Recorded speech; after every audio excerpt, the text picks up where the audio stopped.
നമ്മൾ ആട് മേയുന്നവനെ കണ്ടിട്ടുണ്ടായിരിക്കും, പക്ഷെ പെണ്ണുങ്ങളെ മേയുന്നവനെ കണ്ടിട്ടുണ്ടോ? പെണ്ണുങ്ങൾ മാത്രമുള്ള ഒരു നാട്ടിൽ അവരെ മേയ്ക്കാനായി ഒരുത്തൻ വരും. ഇവനാണ് ദൈവമെന്ന് അവരെല്ലാം വിചാരിക്കുകയും ചെയ്യും. പറഞ്ഞു വരുന്നത് 2019 ഇറങ്ങിയ ദി അതർ ലാമ്പ് എന്ന മൂവിയെ പറ്റിയാണ്. Welcome to Movie Hunter Malayalam. നമുക്ക് നേരെ വീഡിയോയിലേക്ക് പോകാം. മൂവി ആരംഭിക്കുമ്പോൾ ഹീറോയിനും അവളുടെ ഫ്രണ്ടും വെള്ളച്ചാട്ടത്തിൻ്റെ അടുത്തിരുന്ന് സംസാരിക്കുന്നതായി കാണിക്കും. തിരിച്ച് വീട്ടിലേക്ക് വന്നാലോ അവിടെ മുഴുവൻ പെണ്ണുങ്ങളെ കാണാം. ഇവരെല്ലാം പല പണികളും ചെയ്യുന്നുണ്ട്. ആ ടൈമിൽ ദൂരത്തൊരാൾ നിൽക്കുന്നതായി കാണിക്കും. ഇവനാണ് ഈ പടത്തിലെ ഷെപ്പേർഡ്. ഇവൻ ഇവർക്കെല്ലാം ഒരു ദൈവത്തെ പോലെയാണ്. അവിടെ നിന്ന് കട്ട് ചെയ്താൽ എല്ലാവരും വൈകിട്ട് ഡിന്നർ കഴിക്കുന്നതാണ് കാണിക്കുന്നത്. ഇതിൽ റെഡ് കളർ ഇട്ടതെല്ലാം അമ്മമാരും ബ്ലൂ ഇട്ടത് അവരുടെ മക്കളുമാണ്. അങ്ങനെ എല്ലാവരും കഴിച്ചു കഴിഞ്ഞാൽ ഉടനെ ഷെപ്പേർഡ് കൂട്ടത്തിലുള്ളൊരു വൈഫിനെ വിളിച്ചുകൊണ്ട് പോകും. പിന്നീട് എല്ലാ പെണ്ണുങ്ങളും ഷെപ്പേർഡിനെ പ്രാർത്ഥിച്ചിട്ട് കിടക്കും. ആക്ച്വലി ഇവൻ ഈ കൂട്ടത്തിനൊരു ദൈവത്തെ പോലെയാണ്. അതുകൊണ്ട് തന്നെ എല്ലാവരും ഇവനെയാണ് പ്രാർത്ഥിക്കാറും. അതോടൊപ്പം തന്നെ ഇവന് കുറേ വൈഫുണ്ട്. അവരുടെ എല്ലാം മക്കൾ മെൻസ്ട്രേഷൻ ആയി കഴിഞ്ഞാൽ ഇവൻ തന്നെയാണ് കല്യാണം കഴിക്കുന്നതും. കൂടാതെ പുറം ലോകം വളരെ മോശമാണെന്നും അവിടെ ചെന്നാൽ നിങ്ങൾ ആരും അതിജീവിക്കില്ലെന്നും ഇവൻ പെണ്ണുങ്ങളോട് പറഞ്ഞു വെച്ചേക്കുകയുമാണ്. പിറ്റേന്ന് രാവിലെ ഷെപ്പേർഡിൻ്റെ റൂമിൽ നിന്ന് 2 പെണ്ണുങ്ങൾ ഇറങ്ങി വരും. ഇത് നമ്മുടെ ഹീറോയിൻ കാണുകയും ചെയ്യും. ആ ടൈമിൽ ഷെപ്പേർഡ് ഹീറോയിനെ നോക്കിയാലുടനെ അവൾക്ക് നാണം സഹിക്കാൻ കഴിയാതാകും. കാരണം ഹീറോയിന് ഷെപ്പേർഡിൻ്റെ വൈഫാകണമെന്ന് നല്ല ആഗ്രഹമുണ്ട്. പിന്നീട് എല്ലാവരും വെള്ള ഡ്രസ്സിട്ട് പ്രാർത്ഥിച്ചുകൊണ്ടിരിക്കും. പക്ഷേ ഇത് നമ്മുടെ ഹീറോയിന് ഒട്ടും ഇഷ്ടപ്പെടുന്നുണ്ടായിരുന്നില്ല. അങ്ങനെ എല്ലാവരും പോയ ശേഷം ഹീറോയിനെ വിളിച്ചുകൊണ്ട് പോയിട്ട് ഷെപ്പേർഡ് ചോദിക്കും, നിനക്ക് പ്രാർത്ഥന വെറുത്തു തുടങ്ങിയെന്ന്. ഇതിനില്ല എന്ന് അവൾ പറയുകയും ചെയ്യും. അപ്പം ഷെപ്പേർഡ് നിൻ്റെ മുടി നിൻ്റെ അമ്മയുടേതുപോലെ നല്ല ബ്യൂട്ടിഫുൾ ആണെന്ന് പറയും. അമ്മ എന്ന് കേട്ട ഉടനെ ഇവളുടെ ഉള്ളിൽ ഒരു ഫീലിംഗ് തോന്നിയുകൊണ്ട് അമ്മയെപ്പറ്റിയുള്ള കാര്യങ്ങൾ ഷെപ്പേർഡിനോട് ചോദിക്കും. ആക്ച്വലി ഹീറോയിൻ്റെ അമ്മ ഇവൾ ഉണ്ടായപ്പോൾ തന്നെ ഡെഡ് ആയതായിരുന്നു. അതുകൊണ്ട് തന്നെ എല്ലാവരും പറഞ്ഞുള്ള അറിവ് മാത്രമേ ഹീറോയിനുള്ളൂ. അങ്ങനെ അമ്മയെപ്പറ്റി ചോദിച്ച ഉടനെ ഷെപ്പേർഡ് ഒന്നും മിണ്ടാതെ നിൽക്കും. നീ എൻ്റെ വൈഫാകട്ടെ, അന്ന് ഞാൻ എല്ലാം പറയാമെന്ന് ഷെപ്പേർഡ് പറയും. പിന്നീട് കാണിക്കുന്നത് ഇവരുടെ വൈഫിൽ പ്രഗ്നൻ്റ് ആയൊരു പെണ്ണ് ഷെപ്പേർഡിനെ പറ്റി പൊക്കി പറയുന്നതാണ്. അവൻ്റെ കൂടെ നടന്ന ലവും ആദ്യ കാഴ്ചയും ഒക്കെ. അപ്പം ഇത് കേട്ടുകൊണ്ട് നിന്ന ഹീറോയിൻ ഈ വൈഫിനെ പേര് പറഞ്ഞ് വിളിക്കും. ഇത് കേട്ട ഹീറോയിൻ്റെ കൂട്ടുകാരിയോ, ഷെപ്പേർഡിൻ്റെ വൈഫിനെ പേര് പറഞ്ഞ് വിളിക്കല്ലേ, അത് പാപമാണ്, അതാണ് ഇതാണ് എന്നൊക്കെ പറഞ്ഞ് ഇവർ തമ്മിൽ അടിയാകും. ആ ടൈമിൽ അങ്ങോട്ടേക്ക് വന്ന ഫ്രണ്ടിൻ്റെ അമ്മ എന്താണ് പ്രശ്നമെന്ന് ചോദിക്കുമ്പം ഫ്രണ്ട് നടന്നതെല്ലാം പറയും. ആഹാ, ഇങ്ങനെയൊക്കെ നടന്നോ? എന്നാൽ നീ പോയി ഇംപ്യൂർ ആയിട്ടുള്ള വൈഫിന് ഫുഡ് കൊടുത്തിട്ട് വരാൻ ഫ്രണ്ടിൻ്റെ അമ്മ ഹീറോയിനോട് പറയും. ഇത് കേട്ട ഉടനെ തന്നെ ഹീറോയിൻ കുറേ ദൂരം നടന്നൊരു വീട്ടിലേക്ക് ചെല്ലും. അകത്തേക്ക് ചെന്ന ഉടനെ തന്നെ ഒരു പെണ്ണ് ടയേർഡായി കിടക്കുന്നത് കാണും. കാരണം ഈ പെണ്ണിന് മെൻസ്ട്രേഷൻ സൈക്കിളായിരുന്നു. ആക്ച്വലി മെൻസ്ട്രേഷൻ വരുമ്പോൾ ബ്ലഡ് വരുമല്ലോ. അങ്ങനെ ബ്ലഡ് വന്നു കഴിഞ്ഞാൽ ഇവരുടെ കൂട്ടത്തിൽ പ്യുവർ ആയിട്ടല്ല, ഇംപ്യൂർ ആയിട്ടാണ് കാണുന്നത്. അതുകൊണ്ട് തന്നെ ആ ഒരു ടൈമിൽ ഇവരെ മാറ്റി നിർത്തും. അങ്ങനെ ഹീറോയിൻ വന്ന ഉടനെ ടക്കെന്നൊരു ആൻറ്റി അങ്ങോട്ടേക്ക് വരും. അത്യാവശ്യം ഏജുള്ള ഒരു ആൻറ്റി. ശരിക്കും അവിടുത്തെ ആദ്യത്തെ വൈഫ് പുള്ളിക്കാരിയായിരുന്നു. പക്ഷേ ഇംപ്യൂർ ആണ്, ക്ലീൻ അല്ലെന്നൊക്കെ പറഞ്ഞ് പുള്ളിക്കാരിയെ മാറ്റി നിർത്തും. അങ്ങനെ ആൻറ്റി അങ്ങോട്ടേക്ക് വന്നിട്ട് അവൾ ഫാസ്റ്റിങ്ങിലാണ്, ഫുഡ് കഴിക്കില്ലെന്നൊക്കെ പറഞ്ഞ് അത് വാങ്ങിച്ച് ആൻറ്റി കഴിക്കും. ആ ടൈമിൽ ഹീറോയിൻ ചോദിക്കും, നിങ്ങൾ എന്തിനാണ് തനിയെ ഇരിക്കുന്നത്? ഷെപ്പേർഡിനെ പ്രേ ചെയ്തിട്ട് ഞങ്ങളുടെ കൂടെ കൂടാമല്ലോ എന്ന്.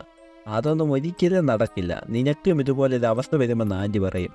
അതോടൊപ്പം തന്നെ നിന്നെ കാണാൻ നിൻ്റെ അമ്മയെപ്പോലെ ഉണ്ടെന്നും പറയും. അങ്ങനെ ഇതെല്ലാം കേട്ട ഉടനെ തന്നെ ഹീറോയിൻ എന്തോ പോലെ തോന്നും. കാരണം മെൻസ്ട്രേഷൻ ആയി കഴിഞ്ഞാൽ ഇവളും ഒറ്റയ്ക്കാകുമല്ലോ എന്നൊരു പേടി.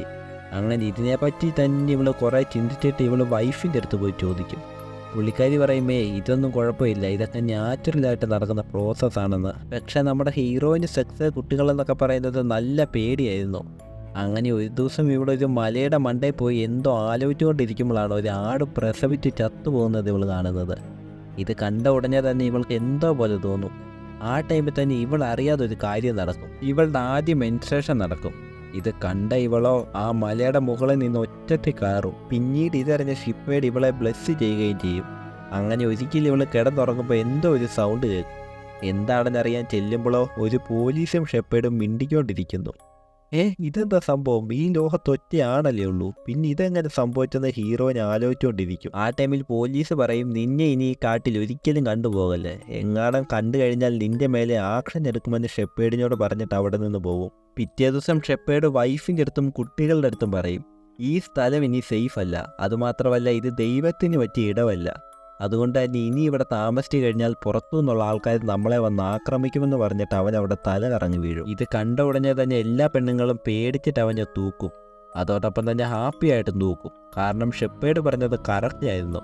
അതുകൊണ്ട് തന്നെ ഈ ഒരു ഇടം വിട്ട് വേറെ ഒരിടത്തേക്ക് പോകാമെന്നോർത്ത് അവർ ഹാപ്പി ആയിട്ട് തൂക്കും. പക്ഷെ നമ്മുടെ ഹീറോയിന് ഒട്ടും ഹാപ്പി അല്ലായിരുന്നു. കാരണം അവൾക്ക് ഇവിടുന്ന് പോകാൻ ഒട്ടും മനസ്സിലായിരുന്നു.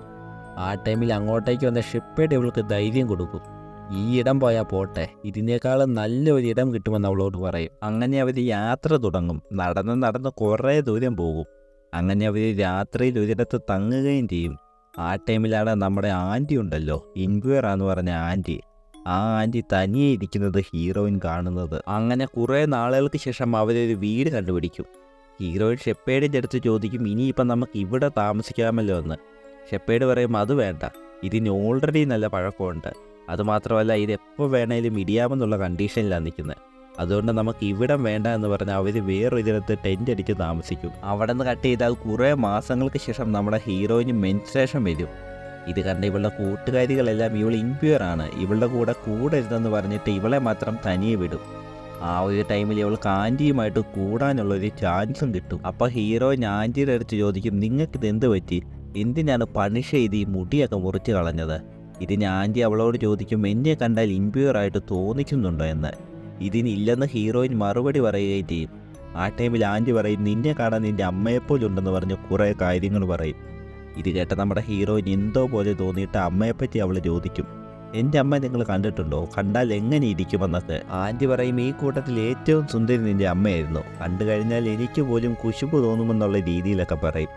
ഇത് കേട്ട ഉടനെ തന്നെ ഹീറോയിന് നല്ല വിഷമമാകും.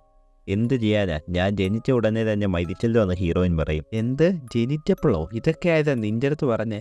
ഇത് മൊത്തം തെറ്റായിരുന്നു. നീ ജനിച്ചു കഴിഞ്ഞ് കുറേ മാസങ്ങളോളം നിൻ്റെ അമ്മയുണ്ടായിരുന്നു. പക്ഷേ നീ ജനിച്ചപ്പോഴുണ്ടായ ഇൻഫെക്ഷൻ അവളെ ബാധിച്ചിട്ടുണ്ടായിരുന്നു. അതുകൊണ്ട് തന്നെ ആശുപത്രി കൊണ്ടുപോകാമെന്ന് ഞാൻ ഒത്തിരി പറഞ്ഞതായിരുന്നു. പക്ഷേ ഷിപ്പേഡ് അത് കേൾക്കാത്തതുകൊണ്ടാണ് മരിച്ചതെന്ന് ആൻറ്റി പറയും. ഇത് കേട്ട ഉടനെ തന്നെ ഹീറോയിന് വലിയൊരു ഷോക്കാകും. അവിടെ നിന്ന് കട്ട് ചെയ്താൽ ഇവരെല്ലാം നടന്നു പോയിക്കൊണ്ടിരിക്കും. ആ ടൈമിൽ അതിലൊരു കാറ് പോകുമ്പോൾ അതിനകത്ത് ഹീറോയിൻ ഇരിക്കുന്നതായിട്ട് അവൾ ചിന്തിക്കും. ഒരിക്കൽ ആൻറ്റി ഹീറോയിൻ്റെ അടുത്ത് പറയും, എന്നെപ്പോലെ ഇങ്ങനെ ഇരിക്കരുത്, എങ്ങനെയെങ്കിലും ഇവിടെ നിന്ന് രക്ഷപ്പെട്ടോളാൻ. ഇത് കേട്ട ഹീറോയിൻ ചോദിക്കും, നിങ്ങൾ എന്തിനാണ് ഇപ്പോഴും ഇവിടെ താമസിക്കുന്നതെന്ന്. ആൻറ്റി പറയും, എനിക്ക് പുറലോകം കാണുന്നത് പേടിയാണ്, അതുകൊണ്ട് തന്നെ ഒരുപാട് കാലമായിട്ട് ഞാൻ ഇവിടെയാണ് ഉള്ളതെന്ന് പറയും. പിന്നീട് എല്ലാവരും നടന്നു പോകും. ആ ടൈമിൽ മുമ്പ് പ്രഗ്നൻ്റ് ആണെന്ന് പറഞ്ഞ പെണ്ണില്ലേ, അവൾക്ക് പെയിൻ വരും. അങ്ങനെ എല്ലാവരും ഇവളെ എടുത്തുകൊണ്ട് ഒരിടത്ത് നിന്ന് പ്രസവം നോക്കും. അങ്ങനെ ഇവൾക്ക് നല്ലൊരു കുട്ടിയും ഉണ്ടാവും. പക്ഷേ ഈ വൈഫ് മരിച്ചു പോകും, അതായത് ഈ പെണ്ണ് മരിച്ചു പോകും. ഇത് കണ്ട ഉടനെ തന്നെ എല്ലാവർക്കും വലിയൊരു ഷോക്കുമാവും. അങ്ങനെ ഈ പെണ്ണിൻ്റെ ബോഡി കത്തിക്കാൻ തുടങ്ങും. ആ ടൈമിൽ ഇവളുടെ മൂത്ത മോള് വന്ന് ഇവളെ കെട്ടിപ്പിടിച്ച് കരയും. ഇത് കണ്ട ഷിപ്പേഡോ ആ പെണ്ണിനെ അവിടെ നിന്ന് പിടിച്ച് വലിച്ചു മാറ്റും. ഇത് കണ്ട ആൻറ്റി പറയും, എല്ലാത്തിനും കാരണം നീയാ, അതാണ് ഇതാണെന്നൊക്കെ. പക്ഷേ ഷിപ്പേഡ് ഇതൊന്നും കാര്യമാക്കത്തില്ല. അവൻ അവിടെ നിന്ന് വൈഫിൻ്റെ കയ്യിൽ നിന്ന് തീ വാങ്ങിച്ച് ആ ബോഡി കത്തിക്കും. അങ്ങനെ ബോഡി കത്തുമ്പോൾ എല്ലാവരും എന്തോ ഒരു ഋതം പാടും. ഡെഡാകുമ്പോൾ പാടുന്ന എന്തോ ഒരു ഋതം. ഇതെല്ലാം കണ്ട് കലിപ്പായ ആൻറ്റി അവിടുന്ന് പോവുകയും ചെയ്യും. കുറച്ച് സമയം കഴിഞ്ഞ് എല്ലാവരും അവരുടെ ജേണി സ്റ്റാർട്ട് ചെയ്യും. പക്ഷേ ആൻറ്റി മാത്രം വരത്തില്ല. ഇത് കണ്ട ഹീറോയിൻ ചെന്ന് ചോദിക്കും, നിങ്ങളെന്താ വരാത്ത, എൻ്റെ കൂടെ വരുന്നില്ല എന്ന്. ആൻറ്റി പറയും, വരുന്നില്ല, ഈ കുട്ടി കണ്ടോ, ഇതിനൊരു കുഴപ്പവുമില്ല, പക്ഷെ അവൻ ഇതിനെ കളയാൻ പോവാണെന്നാണ് പറയുന്നത്. ഇത് കേട്ട ഹീറോയിൻ ചോദിക്കും, ഈ കുട്ടി ഇൻപ്യൂർ ആണ്, എന്തോ ഡിസീസ് ഉണ്ടെന്നൊക്കെയാണല്ലോ പറയുന്നതെന്ന്. ആൻറ്റി പറയും, ഇതിനൊരു കുഴപ്പവുമില്ല. ആ ടൈമിൽ ഹീറോയിൻ ചോദിക്കും, ഇത് ആൺകുട്ടിയാണോ എന്ന്. ആൻറ്റി പറയും, അതെ, ഇത് ആൺകുട്ടിയാണ്. അപ്പോഴാണ് ഹീറോയിൻ എല്ലാം മനസ്സിലാകുന്നത്. ആക്ച്വലി ഉണ്ടാകുന്ന കുട്ടി ആൺകുട്ടിയാണെങ്കിൽ ഷിപ്പേഡ് എങ്ങോട്ടെങ്കിലും അതിനെ കളയും. പിന്നെ അത് ഏതെങ്കിലും ജീവിക്ക് ഇരയാകുകയും ചെയ്യും. അതേസമയം പെൺകുട്ടിയാണെങ്കിലോ അവൻ അതിനെ വളർത്തി വലുതാക്കി പിന്നീട് അവൻ തന്നെ അതിനെ മാരേജ് ചെയ്യുകയും ചെയ്യും.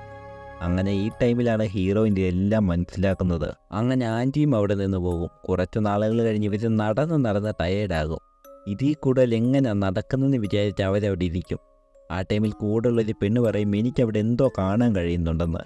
ഇത് കേട്ട ഷിപ്പേഡോ, നീ ലീഡർ കളിക്കാൻ വരുന്നോ, നീയല്ല ഞാനാണ് ദൈവമെന്നൊക്കെ പറഞ്ഞ് ആ പെണ്ണിനെ അവിടെ ഇട്ടടിക്കും. ഇത് കണ്ട് എല്ലാവരും പേടിക്കും. ഷിപ്പേഡ് ഇങ്ങനെ ചൂടാകുമോ എന്നൊക്കെ അവർ വിചാരിക്കും. എന്നാലോ നമ്മുടെ ഹീറോയിൻ ഇത് കണ്ടിട്ട് ദേഷ്യമായിരുന്നു വന്നത്. കുറച്ച് കഴിഞ്ഞ് അവനൊരു പ്ലേസ് കാണും, ഒരു രക്ഷയുമില്ലാത്തൊരു പ്ലേസ്. ഇത് കണ്ട ഉടനെ തന്നെ ഇവൻ പറയും, നമ്മൾ എത്തേണ്ടടുത്ത് എത്തിയിട്ടുണ്ടെന്ന്. ഇത് കണ്ടവൻ്റെ വൈഫും കുട്ടികളും ഓടി വരുമ്പോഴോ അവരിത് കണ്ട് ഹാപ്പി ആകുകയും ചെയ്യും. അവിടെ നിന്ന് കട്ട് ചെയ്താൽ ഇവരൊരു പുതിയ പ്ലേസ് വന്നല്ലോ. അതുകൊണ്ട് തന്നെ ഇവരെ പ്യുവറാക്കാനായിട്ട് ഷിപ്പേഡ് ഓരോരുത്തരെ വെള്ളത്തിൽ മുക്കിയെടുക്കും. ആ ടൈമിൽ ആദ്യം ഒരു പെണ്ണിനെ വെള്ളത്തിൽ മുക്കും. അവിടെ നിന്ന് വന്ന ഉടനെ തന്നെ ആ പെണ്ണ് ഹീറോയിനോട് പറയും ഒരു രക്ഷയുമില്ല, എനിക്ക് ഡിഫറൻ്റ് ആയിട്ട് ഫീൽ ചെയ്യുന്നെന്ന്. ഇതെല്ലാം കേട്ട് ഹീറോയിൻ അങ്ങോട്ടേക്ക് ചെല്ലുമ്പോൾ ഷിപ്പേഡ് ഇവളെ വെള്ളത്തിലേക്ക് മുക്കും. എന്നാലോ അവൻ ഇവളെ കുറേ നേരം മൂക്കി വെക്കും. അങ്ങനെ കുറേ നേരം കിടന്ന് ശ്വാസം മുട്ടി ബോധം പോയ ഇവളെ ചുറ്റും ബോഡി കിടക്കുന്നതായിട്ട് ചിന്തിക്കും. ഉടനെ തന്നെ ഷിപ്പേഡ് ടക്കെന്ന് ഇവളെ അവിടെ നിന്ന് പൊക്കിയെടുക്കുകയും ചെയ്യും. അന്ന് രാത്രിയാകുമ്പോൾ എല്ലാവരും കഴിക്കും, പക്ഷേ വൈഫായിട്ടുള്ള ആരും കഴിക്കത്തില്ല. എന്താണെന്ന് ചോദിക്കുമ്പോൾ പറയും, ഞങ്ങൾക്കൊരു ചടങ്ങുണ്ട്, ഈ പ്ലേസിൽ പുതിയതായിട്ട് വന്നതല്ലേ, അതുകൊണ്ട് ഞങ്ങളെല്ലാവരും വ്രതമാണെന്ന് അവർ പറയും. കുറച്ച് കഴിഞ്ഞ് എല്ലാവരും ഉറങ്ങുമ്പോൾ ഷിപ്പേഡ് അങ്ങോട്ടേക്ക് വന്ന് നമ്മുടെ ഹീറോയിനെ വിളിക്കും. ആ ടൈമിൽ പോകരുതെന്ന് അവളുടെ അടുത്ത് കിടന്ന കൂട്ടുകാർ പറയും. എന്നാലോ ഷിപ്പേഡ് വിളിച്ചുകൊണ്ട് പോകാതിരിക്കാൻ പറ്റാത്തതുകൊണ്ട് അവൾ അങ്ങോട്ടേക്ക് ചെല്ലും. അവിടെ ചെന്ന ഉടനെ തന്നെ ഷിപ്പേഡ് ഇവളെ റേപ്പ് ചെയ്യും. ആ ടൈമിൽ ഇവൾക്ക് മുട്ടിൻ്റെ ദേഷ്യം വരും, ഇവനെ കൊന്നാലോ എന്നൊക്കെ ഓർക്കും. അപ്പോഴാണ് ഇവളൊരു ഡ്രീം കാണുന്നത്, ഇവളുടെ കൂട്ടുകാരികളും ചേർന്ന ഷിപ്പേഡിനെ കൊല്ലുന്നതായിട്ട്. പിറ്റേ ദിവസം രാവിലെ എണീക്കുമ്പോൾ അവിടെ വൈഫായിട്ടുള്ള ആരെയും കാണത്തില്ല, അതായത് ഇവരുടെ അമ്മമാരെ ആരെയും കാണത്തില്ല. അങ്ങനെ ഇവർ അവിടെ മുഴുവൻ അന്വേഷിക്കും. അവസാനം ഇവരൊരു വെള്ളത്തിനടുത്തെത്തും. അപ്പോൾ അതേ ഷിപ്പേഡ് അവിടെ ഇരിക്കുന്നു. തൊട്ടടുത്ത് അവർ അമ്മമാർ ഉടുപ്പ് ഇരിക്കുന്നു. ഷിപ്പേഡ് അവിടെ നിന്ന് എണീറ്റിട്ട് പറയും, അവരെല്ലാം വീട്ടിലേക്ക് പോയി, പുണ്യം കിട്ടി, സ്വർഗത്തിലേക്ക് പോയെന്നൊക്കെ പല കഥകളും പറയും. ആ ടൈമിൽ കൂടെയുള്ളൊരു ചെറിയ കുട്ടി അമ്മയെ കാണണമെന്ന് പറഞ്ഞ കാര്യം. ഷിപ്പേഡ് ചോദിക്കും, എന്തിനാ കരയുന്നത്, നിങ്ങൾക്ക് പുതിയൊരു ലൈഫ് കിട്ടിയില്ലേ, ഇനി നിങ്ങളെല്ലാം എൻ്റെ ഭാര്യമാരാന്ന് പറഞ്ഞ് ഹീറോയിനെ അടുത്തേക്ക് വിളിക്കും. എന്നാൽ നമ്മുടെ ഹീറോയിനോ, നിൻ്റെ വൈഫാകാൻ എന്നെക്കൊണ്ട് കഴിയില്ലെന്ന് പറയും. ഇത് കേട്ട ഉടനെ തന്നെ ഷിപ്പേഡിന് വലിയൊരു ഷോക്കാകും. അവിടെ നിന്ന് കട്ട് ചെയ്താൽ ആ ഒരു ടൈമിൽ തന്നെ പോലീസുകാർ ഒരു ആറിൻ്റെ തീരത്തെത്തും.